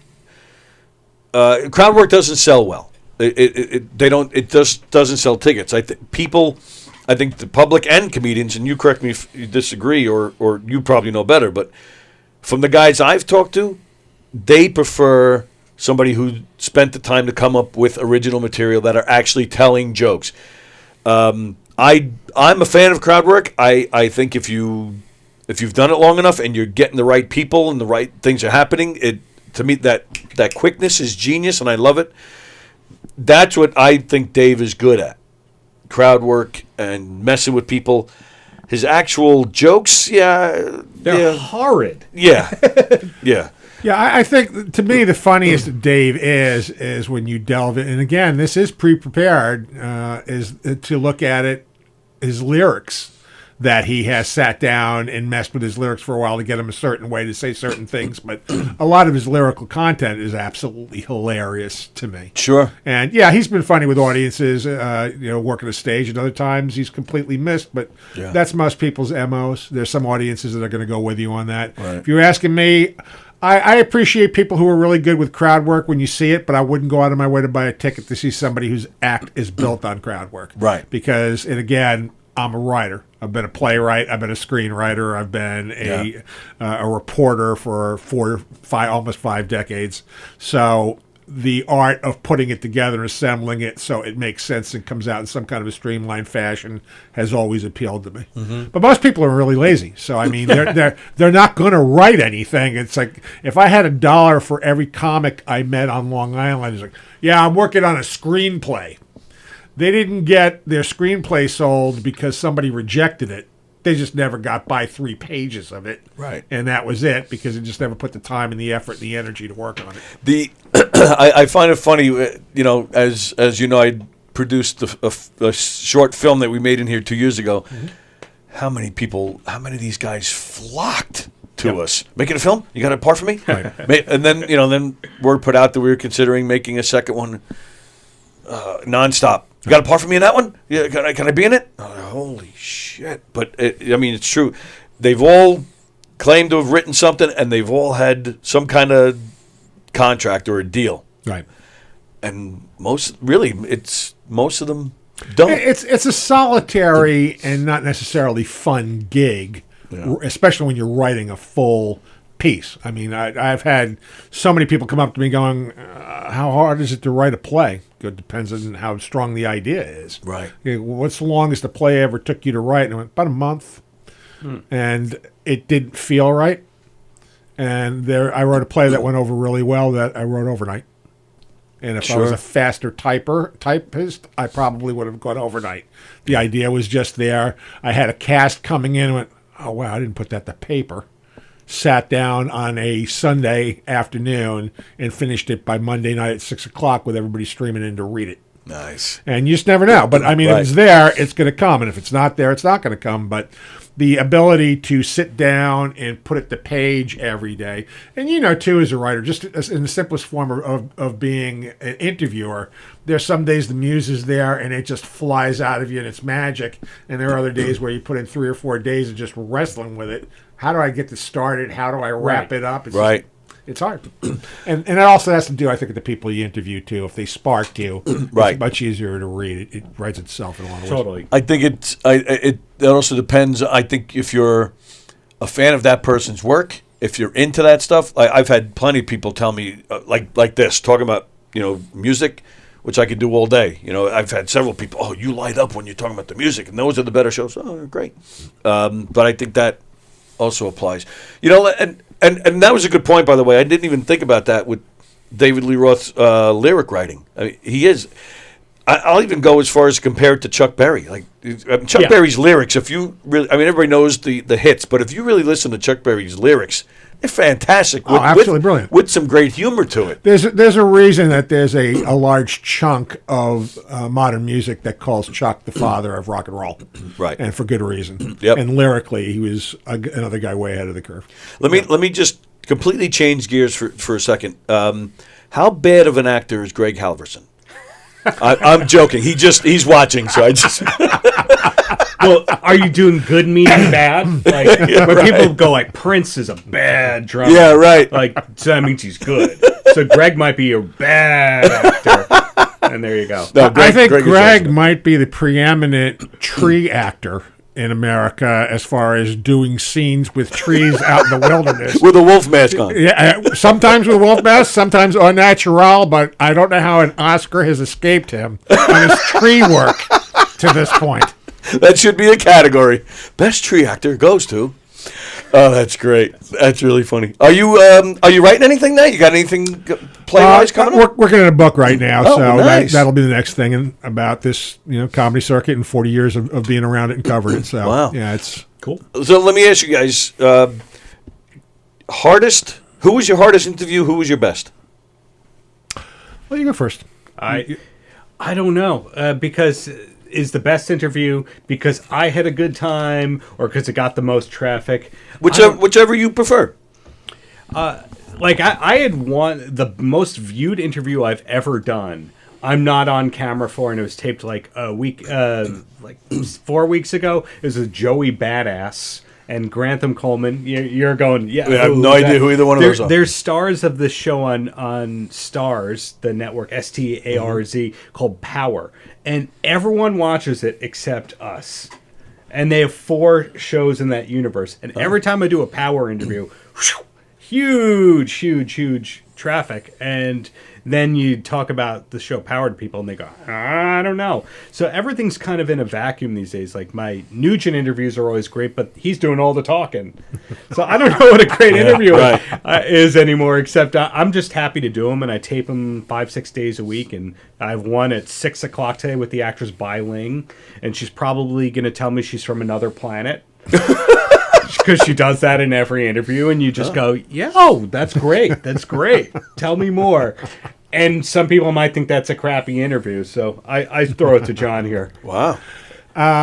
Worst interview, I'm going to probably go with either Yngwie Malmsteen or Debbie Harry. Yngwie Malmsteen, early on in his career, we used to draw straws at Good Times because you could not interview him because he was that hot. Yeah. But he was a difficult interview. I've heard that about him. The first time I interviewed him was the night after he quit his opening night of his tour, opening up for ELP. Old men, nobody know these guys. They give Yngwie small bucks to play in. No play with them anymore. And meanwhile, they're on a tour with an orchestra. So, I mean, that's all there is. Right. But right. he felt he should have had a much larger space. And we had him over at Patchogue a couple of years ago, and he's not any easier a personality to deal with. I bet. Also, Debbie Harry, I got her on an interview when she was touring with the Ramones years ago, and clearly did not want to be doing interviews. So, is there more of a challenge when you're doing it by yourself as opposed to being part of Blondie? Yeah. Right. No. I don't know. Maybe. Yeah. And it was half an hour of absolutely, yeah, no, maybe, I guess, I suppose, I don't know. Oh. And after her, like the next phone call comes in 5 minutes, it's Joey Ramone, who is energy and excited and happy. And it's like, what are we going to talk about? And so let's talk about what a bitch Debbie Harry is. He was refreshing. Yeah. On the other side of the coin, Joan Jett has always been a joy to talk to. Always straightforward, always open, honest, accessible. I like to call her a friend. I saw her this past year on her tour with Bryan Adams, and it was a really warm feeling seeing her up in Connecticut and talking to her. Cool. Like two folks who have been through it out here for 45 years, and that's nice. Weird Al Yankovic is just one of my favorite people in the entire universe. Nice. My wife and I went and did an interview with him in an Indian restaurant in the city. It took us, I think, about 17 minutes to get the first question off, because all we did was laugh. Right. I mean, just we'd start to say something, and something would strike us funny, and laugh and laugh and laugh. Yep. I don't think I've ever laughed that hard or that long in my entire life. Wow. So he's definitely up there, and also Eddie Money, who later on in life became a brother to me, but right. Earlier on, another guy, very quotable, funny, accessible, open. Really? So even before you struck a relationship? Even before I struck a relationship, when the first few times that I had interviewed him, he'd say something that you knew maybe went a little too far, it was a little off color and shouldn't have been said, and I'd just leave it, off to the side and not print it. Right. And that's the key, I think, with a lot of guys. When they have that trust with you, they'll say anything at all. Right. And then it kind of falls on you to realize, well, maybe this is the funniest thing in the entire article, but maybe for everybody involved, that's a green room joke and not a stage joke, so to speak. Yeah, sure. Yeah. And you mentioned Weird Al. Summer of '87, Weird Al and the Monkees. One of the best shows I've ever seen in my life. I loved it. I can imagine. Yeah, it was great. Did you say who some of your best were? I'd rather, speaking of something that John said, so I had a terrible Yngwie Malmsteen interview experience when I was like 18 or 19, where it was under 5 minutes. I think I asked him, so what music do you listen to when you're making an album? And he's like, I don't listen to music. But then a year or two ago, his handler, or a guy who does them a lot of the time, this guy Steve Karras, who's originally from here, who works with Steve Vai, a lot of guitar greats. Karras, I think, used to be with IRS at one point, wasn't he? He was a publicist for them. I think he's now on the management team for Mick Mars, post-Motley Crue Mick Mars. And Karras is so nice and so accommodating. Absolutely. He gave me off-the-record stuff for this DLR book. And I said, hey, I know you have Yngwie. If he's doing interviews, he's like, he won't do Zoom, he'll do audio, but yeah. And I said, is he going to be difficult? He's like, oh, no, he's fine. And I spoke with him, and he was nice-ish. Wow. So I'm wondering if this is one of these cases where, like, David Lee Roth is a nightmare backstage, but to the fans, he's really nice. Right. I'm wondering if Malmsteen is good if you see him at the supermarket. Kind of like how Gene Simmons, everyone thinks that's one of my favorites. I was coming in my first Gene Simmons interview going like, he's going to make fun of me, this is going to be terrible. And he dropped the shtick within like 3-4 minutes. No kidding. And he was nice. He was like your Uncle Gene. Really? Like with bad jokes and all that. Yeah. And I kept trying to end it, and he kept trying to make it go longer. And I was trying to like leave the room, and he's like, do you want a signed photo? Do you want a photo? Do you want to... And then it got to the point where I'm trying to get out of there, and he's like, do anything else you want to know? And I'm just throwing him obscure questions. Sure. My favorite really quick one is I said, so you got sampled, Christine 16 got sampled by Tone Loc. Did you sue or did you get paid? And he goes, he's signing a stack of autograph photos. He goes... he just does that. And I love Gene Simmons. And then I got to interview him a year later at a hotel. And he leaves in the middle of it to try and pick up this table of women in the corner. And then he starts talking. And he starts like talking to this busboy, and he's like, he was at the Rock and Reel where we played to 108,000 people. And then he was like, do you want any photos? Do you want a signed thing? And he was great. And then a couple days later, I was in Niagara Falls. They told me to come. They're like, Gene is signing, if you buy a 6-pack of soda in the 7-Eleven, he'll sign it for you and take a photo. So I was just in Niagara Falls for a press trip, and his handler goes, this is Darren. You were with him a couple days ago at dinner. Oh, yes. How's it going? And he puts his finger in your ear, and he like kisses you and all that. And Gene Simmons is great. Whoa, wait. You can't just say he put his finger in your ear and then just keep going. What? I swear what does that mean? Gene is like so touchy with people. Yeah. This is before COVID, but all right, touchy and huggy is one thing, but what do you mean put his finger in your ear? What? He like What is that? I don't know. He's we're trained to think of Gene Simmons as this like hateful guy who's going to rip you off. Yeah. But it's like it's pro wrestling. Like the bad guy managers in real life are the nicest people in the world. Right. Yeah. That's Gene Simmons. And then Yngwie, I think that Yngwie was being Yngwie to you, and then he was being Yngwie the dad to me. Right. Because he was sweet. He's also being Yngwie years later, and you also have to take into account capacity. When we had him over at Patchogue, he brought in like 150 cabinets for the show. Right, I mean, they weren't all working, but it was still complete overkill. Yeah. Our road crew's like, he's got to be kidding. Wow. He's got more cabinets than we have tickets sold today. And then when he comes out, he takes his drummer and his bass player and his keyboardist and puts them off on the left corner of the stage where they're about half a step from the curtains. Yeah. Like you could barely see him from that side of the room, and the rest of the stage is all him. Then he's like, yeah, you guys get one shot, one song to shoot pictures for the photographers in the room, and then goes deep red on the entire first song. Which anybody knows anything about photography, you're basically shooting against black under those conditions. Right. And almost everything you get's going to get blurred or be hard to pick up. Wow. Yeah, so he can be tricky, but again, the same thing. There are so many other people out there that when I get a lot of people asking me, and I get that question a lot, who are the biggest jerks you ever interviewed? I count them on one hand. Really? Because you're going to be a pretty sizable imbecile to be unpleasant to the press when if you're just nice for half an hour, they're going to make you look really good. Right. And if you're not, they're going to make you look really bad in front of a lot of people. Now, especially with social media, they're going to make you look bad in front of a lot of people in a hurry. So why not just, you don't feel good, take a deep breath, have a cup of cocoa, and turn it on for 30 minutes so that the person walks away from, great guy, great time, really. Especially this day, like you said, with social media, because I'm sure it's so much more video interviews now than ever. I would think, anyway. That would be my guess. Oh, absolutely. Yeah, because it's people want control. They absolutely want control over things. Like, I don't want to be misquoted. The fastest way to not be misquoted is be live in the moment with you on the air, and there it is. Right, yep. Did you ever hear Richie Burns' Gene Simmons story? No. Oh, it's great. Richie, I'm sure Richie doesn't care that he tells it all the time anyway on his show. So, he was performing at something in the city. I forget where, but he was performing in the city, and Gene was in the audience. And sure enough, somebody came backstage and said, Gene Simmons is here. Do not, just leave him alone. Don't talk to him. Just don't make a fuss of it. Richie does his set. Had a really good set. He's walking through the place. Again, I don't remember where it was, but he's walking through the place after. He gets a little, somebody grabs his elbow and says, hey, that was really great. Richie looks. Sure enough, it's Gene Simmons. Oh, thank you very much. I really appreciate it. So he made it as quick as possible, right? He goes to turn, but then he comes back, goes to the girl that Gene was sitting with. He goes, I'm sorry, I didn't shake your hand. I'm just talking to him. I didn't mean to ignore you.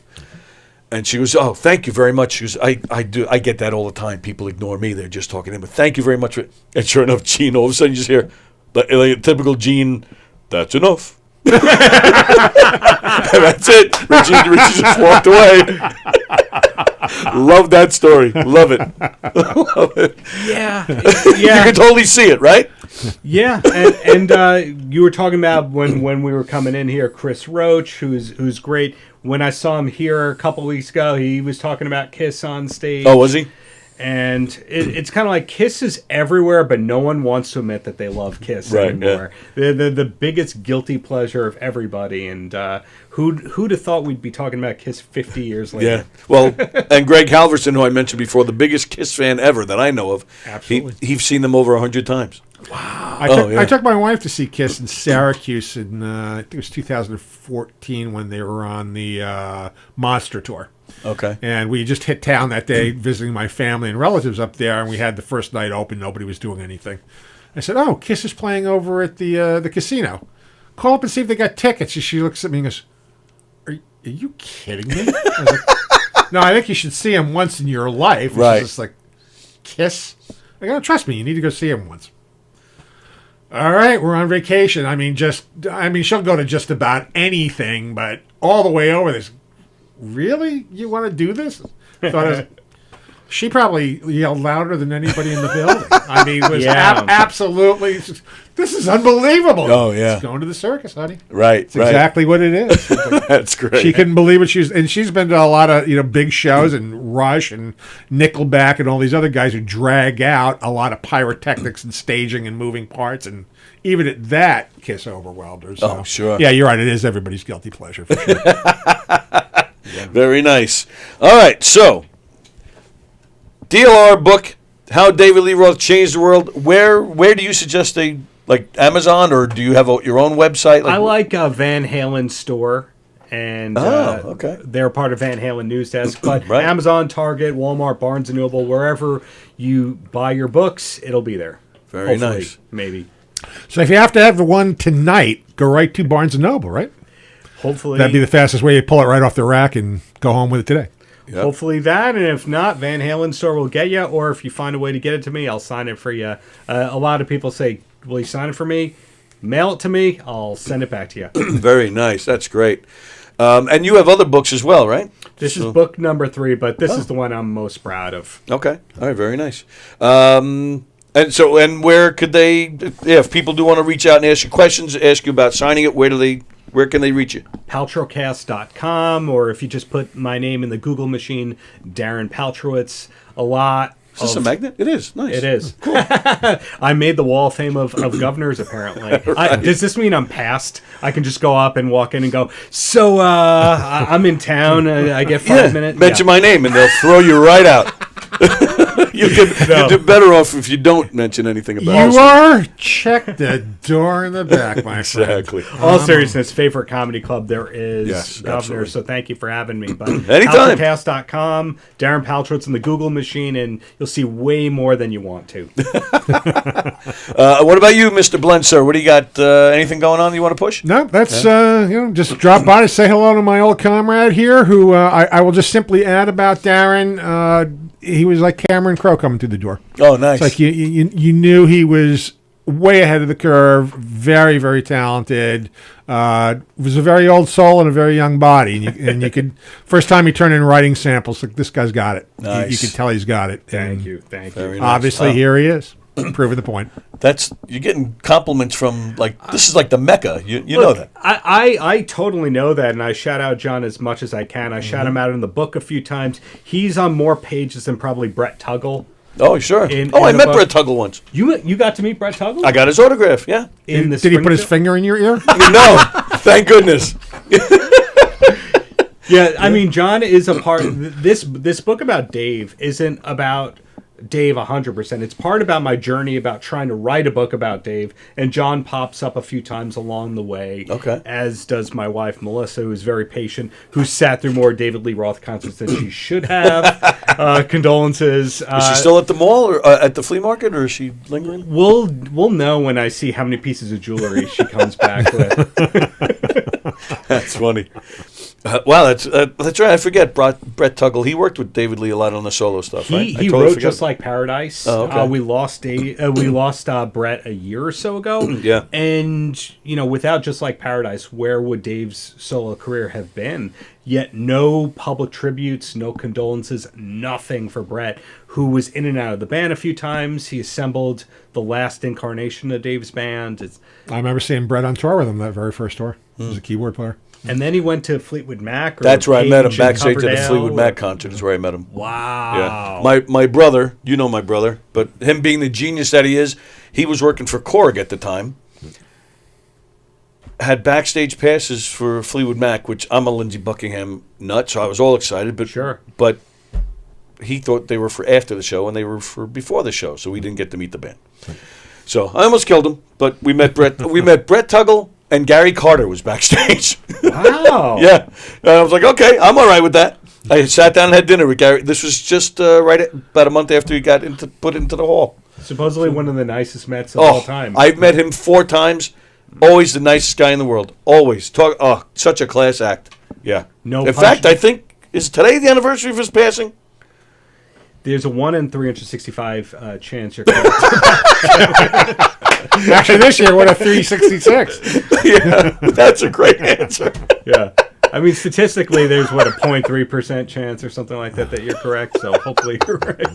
All right, never mind. All right, it is time for us to head on out. Go get this book. It's great. I'm really excited. Thank you for bringing me one. That's really cool of you. I was excited that you just gave me one on email, but to actually have one, that's really cool. Thank you, and I'll probably be coming back here in about 4 weeks. I want to see that Shuli Agar Bob Levy show. Oh, nice. So thanks to you and the Governor's team for giving us such great entertainment on a regular basis. Oh, you're very welcome, and I don't know about that show, but I can get you into some other, some other stuff. But the bigger shows, again, they'll kick us both out. But actually, you're probably better off talking to this man. Actually, probably. Okay. So, thank you, Darren. Thank you, Darren Paltrowitz. Again, this is the book. Thank you, John Blenn. We'll be looking for your book. I will. Is this an autobiography or what is it? There's actually 2 of them in progress. The other one is kind of an autobiography and more of the music, and the other one is just strictly the comedy journey out here. If you go back to at least the 90s, and you read any of the publications, but even now on social media, if you're friends with this man and you see some of the great things he writes, that any book by this man will be a good read. So we'll keep tabs on that, and we'll bring you back when that comes out. Very kind. Thanks. Very nice. All right, there we go. We're out of here. Today is Monday. What do we got? We have I think Treading Water is on later with Hugh Murray and Travis Grant. Steve Squared tonight, and Flip Tracks Radio with Tom Sanfilippo has canceled again. So one of these days, it's been. I don't think we've seen him since like October or some shit. But that's it. We're back here tomorrow. Who's coming in tomorrow? I think Sean Elliott returns. If you haven't seen Sean Elliott yet, he's a comedian. He's in a wheelchair. Very funny guy. Very funny guy. Another one I think has a good future ahead of him. He comes in here on Tuesdays. He has not been here the past few weeks, but I think he's returning. We'll find out. So there you go. So that's tomorrow's show. All right, we're out of here. Everybody have a great day, and we'll see you guys later. See ya. Event today. What will you experience at a Knockem Dead Comedy Murder Mystery Show? Suspense, excitement, love, more love, violence. Well, not really. And, of course, some music. Knockem Dead Comedy is the #1 murder mystery troupe, entertaining thousands of people for over 20 years. You have a great night or what? Good. Their hilarious murder mystery shows are full of audience interaction from beginning to end that will keep you laughing all night long. Their shows are not to be missed. Knockem Dead Comedy's murder mystery themes include a mob show, a redneck wedding, a high school reunion, a family reunion with a luau theme, or your own custom show. Johnny, you have a good time tonight or what? I had an awesome time. All right. She had a great time. KDC, that's what I'm talking about. Yeah, all right. Fundraising